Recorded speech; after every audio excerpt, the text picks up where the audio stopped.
पुण्यातील ठाकरवाडी परिसरामध्ये सांडपाण्याचा प्रश्न आता निर्माण झालेला आहे आणि गटाराचं नियोजन करण्यात आलं नाहीये आणि त्यामुळे सांडपाण्याचं आउटलेट अडवण्यात आलंय. परिणामी ड्रेनेज पाणी पुढे जात नाहीये आणि ते ठाकरवाडी वस्त्यांमध्ये बाहेर पडतंय आणि त्यामुळे या वस्त्यांमध्ये अक्षरशः घाणीचं साम्राज्य पसरल्याचं चित्र दिसतंय.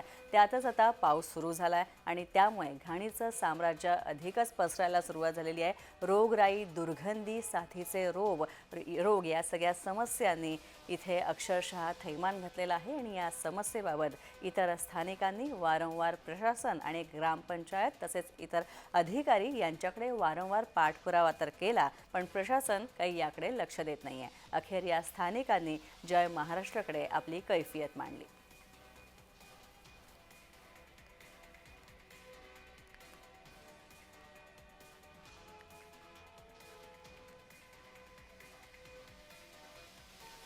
आपण पाहतोय पुण्यात रस्त्यांवर ठाकरवाडी इथे हे गटारांचं सांडपाणी येत आहे आणि त्यामुळे परिसरात दुर्गंधी पसरली आहे.